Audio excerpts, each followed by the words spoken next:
नमस्कार मित्रांनो, मी किशोर बोराटे तिसरा डोळा या यूट्यूब चॅनलमध्ये मी आपलं स्वागत करतो। मित्रांनो, आजचा दिवस महाराष्ट्रात राजकारणासाठी ब्रेकिंग न्यूजचा दिवस होता। आज सकाळी मुख्यमंत्री देवेंद्र फडणवीस हे मनसे प्रमुख राजसाहेब ठाकरे यांच्या निवासस्थानी म्हणजे शिवतीर्थावर राजसाहेबांना भेटण्यासाठी दाखल झाले आणि जसे काही ह्या न्यूज मीडियामधून आल्या तशा सगळ्या जणांना एकदम सगळे अचंबित झाले। म्हणजे महाराष्ट्र सैनिक तर पुरता गोंधळून गेला, कारण गेल्या आठवड्यामध्ये साहेबांनी ईव्हीएमच्या मुद्द्यावरून भाजपाला धारेवर धरलं होतं। भाजप असेल, शिवसेना असेल, उद्धव ठाकरे सेना असेल, सगळ्यांना झोडपून काढलं होतं।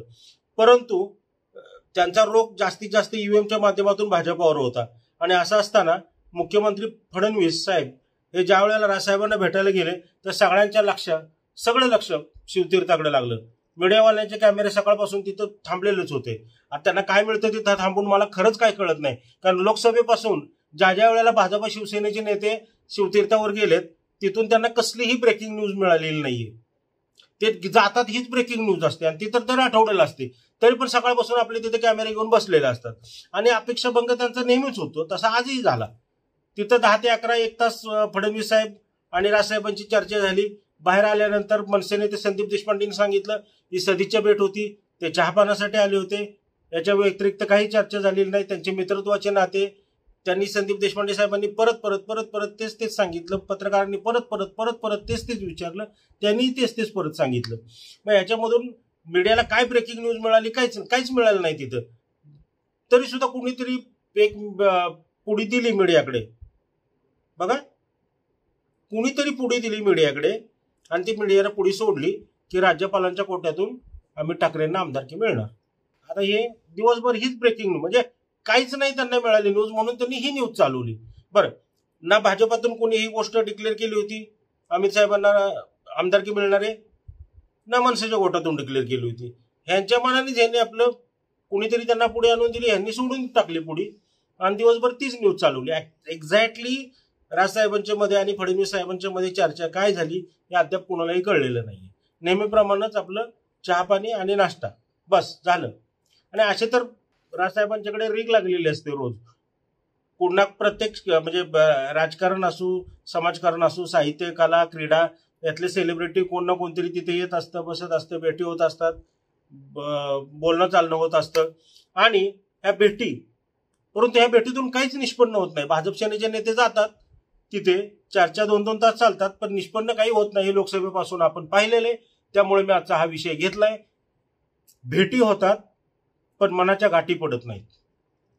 होय, पु ल देशपांडेंचे एक रावसाहेब म्हणून व्याख्यान आहे, त्याच्यामध्ये पुलंनी हे वाक्य उद्गारलेले आहे की भेटी होतात पण मनाच्या गाठी पडत नाहीत। भाजप सेना आणि मनसेच्या बाबतीत आता असंच म्हणावं लागेल की भेटी होतात पण मनाच्या गाठी पडत नाहीयेत। राजसाहेब ठाकरे महाराष्ट्रातलं एक करिश्माई नेतृत्व आणि सगळ्यात महत्वाची गोष्ट म्हणजे असं म्हणतात की ना खासदार आहे ना आमदार आहे, ना खासदार आहे ना आमदार आहे, तरी सुद्धा ना नगरसेवक आहे, तरी सुद्धा लोक राज ठाकरेंना का भेटायला जातात? विविध पक्षाचे नेते हे राज ठाकरेंना का भेटायला जातात? तर मित्रांनो, महाराष्ट्राच्या राजकारणामध्ये काही पॉवर पॉईंट आहेत। ते पॉवर पॉईंट असे आहेत, एक पूर्वी मातोश्री होतं, आता शिवतीर्थ आहे, सिल्वर ओक आहे आणि वर्षा बंगला आहे, की इथं जे काही गाठीभेटी होतात, चर्चा होतात आणि तिथे जे काही निर्णय होतात त्याचे व्यापक परिणाम हे महाराष्ट्राच्या राजकारणामध्ये पाहायला मिळतात आपल्याला। आणि त्या पद्धतीनंच आज मुख्यमंत्री फडणवीस साहेबांनी शिवतीर्थावर येऊन राजसाहेबांची भेट घेतली। आता भेटीमध्ये काय चर्चा झाली कुणालाही माहिती नाहीये।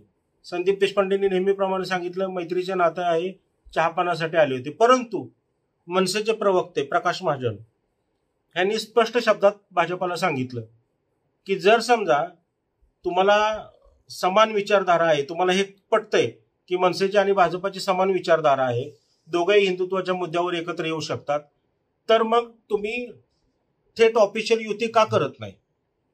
चोरी चुपके असं कशासाठी? हे पडद्याआडच्या युत्या वगैरे ह्या गोष्टी काही कामाच्या नाहीयेत। जर तुम्हाला वाटते दोन्ही पक्षांची विचारधारा एक आहे आणि तुम्हाला जर मनसेची पॉलिटिकल व्हॅल्यू माहिती आहे, जर तुम्हाला वाटते, तर अर्थात पॉलिटिकल व्हॅल्यू माहिती आहे म्हणूनच तुम्ही शिवतीर्थावर येताय जाताय, जर तसं जर असेल तर मग डायरेक्ट युती आम्हाला युतीत घ्या ना. मला कौतुक वाटतं म्हणजे प्रकाश महाजन साहेबांचं, की नेहमी मी त्यांना प्रवक्ता म्हणून ज्या वेळेला ऐकतो, ही व्यक्ती पॉलिटिकली करेक्ट बोलते. प्रकाश महाजन साहेबांच्याकडे पॉलिटिकल अवेअरनेस चांगला आहे आणि पॉलिटिकली करेक्ट बोलते, ते नेहमी करेक्ट बोलतात. आणि परंतु या संदर्भामध्ये भेटून आल्यानंतर सुद्धा ना फडणवीस साहेबांनी काही वेगळी विशेष काही प्रतिक्रिया दिली, जी संदीप देशपांडे साहेबांनी दिली तीच फडणवीस साहेबांनी दिली आणि त्या चर्चा थांबल्या तिथंच. राजसाहेब काही कॅमेऱ्याच्या पुढे आलेच नाहीत. आता तिथं सकाळपासून जे बसले होते कॅमेरे लावून, त्यांना माहीत असतंय इथून काही भेटणार नाहीये, पण तरी पण ते 2-2, 3-3 तास तिथं बसलेलेच असतात. आता तिथे काहीच नाही मिळालं म्हणताना त्यांनी पिल्लू सोडलं की राज्यपालांच्या कोट्यातून अमित साहेबांना आमदारकी मिळणार. आता एक पॉसिबिलिटी तर अजिबात वाटत नाहीये, कारण तसं फडणवीस साहेब काही बोलले नाही किंवा भाजपाचा कुठला नेताही बोललेला नाही. पण एक आपण क्षणभर गृहीत धरू की बाबा राज्यपालांच्या कोट्यातून अमित साहेबांना म्हणजे एक मनसेला एक आमदारकी मिळणार असेल तर तुम्हाला काय वाटतं, किती आमदारकी बाळा नांदगावकर असतील, नितीन सरदेसाई असतील, संदीप देशपांडे असतील किंवा अविनाश जाधव असतील, हे जेवढे एवढे वर्ष सोबत असणाऱ्या सहकार्यांना सोडून राजसाहेब ते आपल्या मुलाला देतील, आत्ताच्या परिस्थितीमध्ये देतील असं वाटतं? मला तरी बिलकुल वाटत नाहीये. पण ऍक्च्युली ह्या बातमीतच तथ्य नाहीये, परंतु जर द्यायचीच म्हटलं तर ते मला वाटत नाही की ते एक अमित साहेबांना देतील म्हणून. बाळा नांदगावकर असतील किंवा इतर कुणालाही देतील, परंतु तशी वेळ आली तर ते या बाळा नांदगावकरांचंच तिथं जास्त वर्णी लागण्याची शक्यता वाटते. आता विषय येतो की ह्या भेटीचा. तसे तर सेलिब्रिटी वेगवेगळ्या क्षेत्रातले नेहमीच जात असतात राजसाहेबांच्याकडे, परंतु विषय असा येतो की ज्या वेळेला भाजपा सेनाचे नेते जातात त्यावेळेला कुठेतरी ते युतीच्या चर्चा चालू होतात, मीडियामधून होतात. नेते दोन्ही पक्षाचे नेते काही युतीविषयी स्पष्ट बोलत नाहीयेत, परंतु मीडियामधून ती फोडणी दिली जाते दरवेळेला.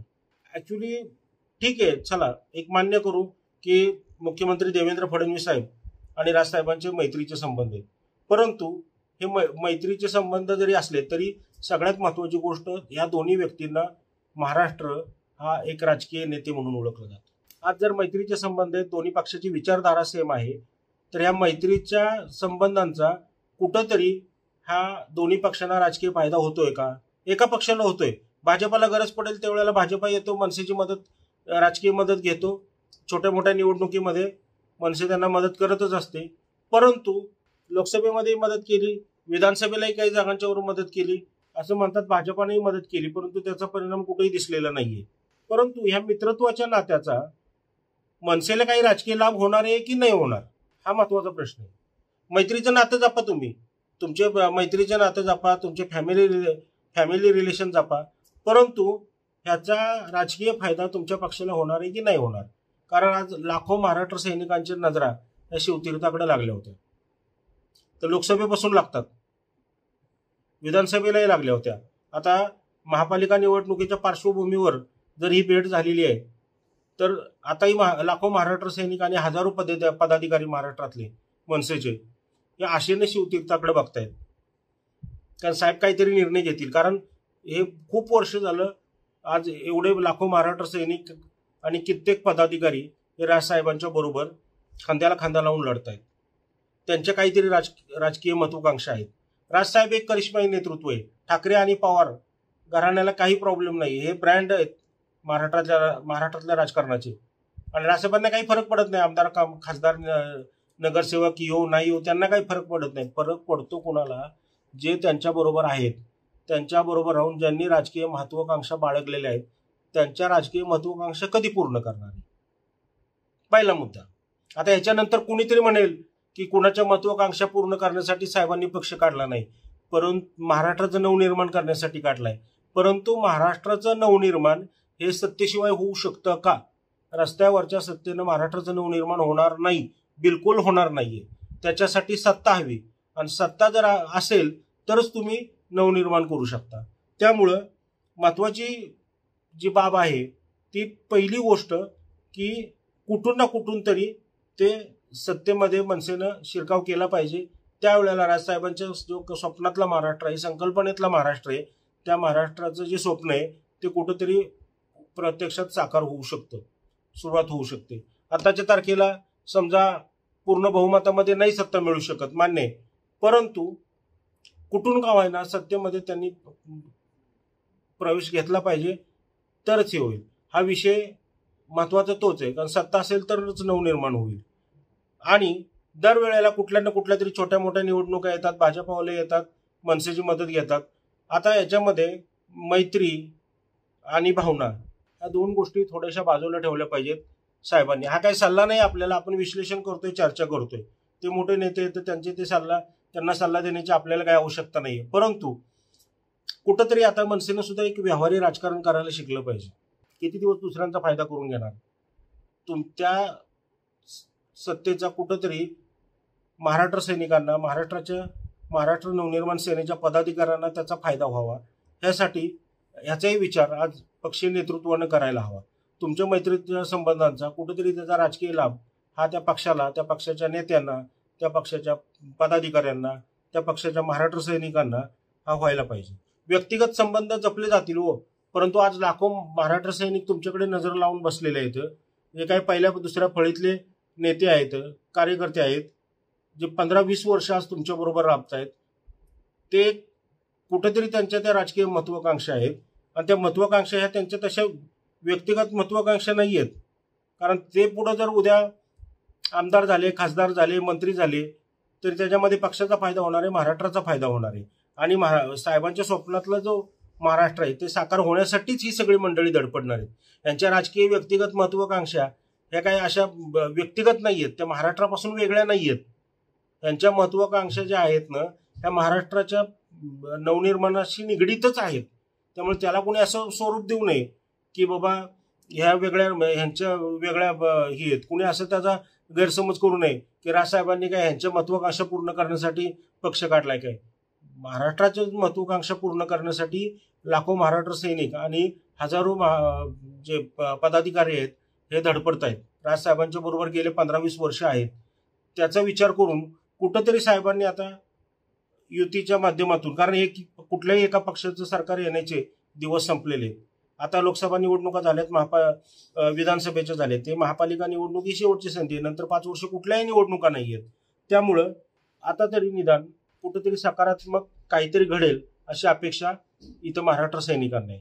दुसरी एक बाब, गेल्या आठवड्यामध्ये राजसाहेबांनी जो पदाधिकाऱ्यांचा मेळावा घेतला त्याच्यामध्ये त्यांनी भाजपावर टीका केली, शिवसेनेवर केली, उद्धव ठाकरे सेनेवर केली, शरद पवारांच्या राष्ट्रवादी पक्षावर केली, अजितदादांच्या राष्ट्रवादी पक्षावर केली, काँग्रेसवर केली.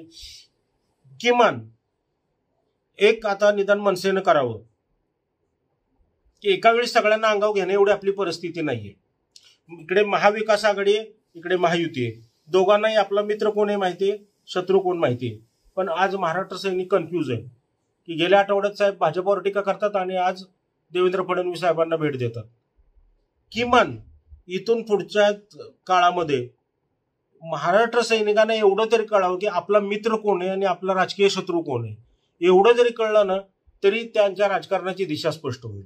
आजची परिस्थिती अशी होते की साहेब सगळ्यांच्यावर टीका करतात आणि सगळ्यांना भेटतात. त्याच्यामुळे त्यांना नक्की आपला मित्र कोण आहे आणि शत्रू कोण आहे हेच समजत नाहीये. एक अजेंडा, राजकारणामध्ये एक अजेंडा घेऊन चालावं लागतं आणि तो अजेंडा जोपर्यंत फिक्स होत नाही तोपर्यंत राजकीय दिशा ठरणार नाही. बाकी संघटना बांधणी वगैरे हे ते सगळ्या गोष्टी चालूच असतात. आता आज बघा राजकारण कसं क्षणात बदलतं बघा. गेल्या आठवड्यामध्ये राजसाहेबांनी ईव्हीएमच्या माध्यमातून भाजपावर टीका केल्यानंतर भाजपाचे नेते राजसाहेबांच्या तुटून पडले. आशिष शेलार असतील, प्रवीण दरेकर ज्या असतील त्यांनी. परंतु आज फडणवीस साहेबांनी राजसाहेबांची भेट घेतली आणि गेल्या आठवड्यामध्ये राजसाहेबांनी अजितदादांच्यावर टीका केली होती. त्या टीकेला राजसाहेबांनी लगेच अजितदादांनी लगेच उत्तर दिलं होतं की स्वतःच्या मुलाला निवडून आणता आलं नाही, ते आमच्यावर टीका करतायत. लगेच प्रवीण दरेकरांनी आज वातावरण कसं बदललं बघा.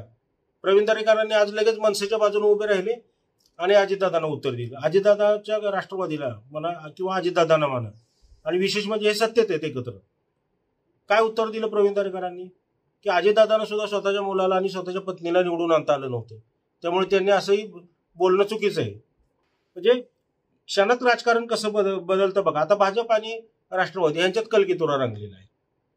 जे काही असेल ते असो, परंतु आता आगामी काही दिवसामध्ये महापालिका निवडणुका आहेत. युती होईल, मनसेची भाजपाची होईल नाही होईल वगैरे हा भाग वेगळा आहे, ते आपल्याला दिसेलच.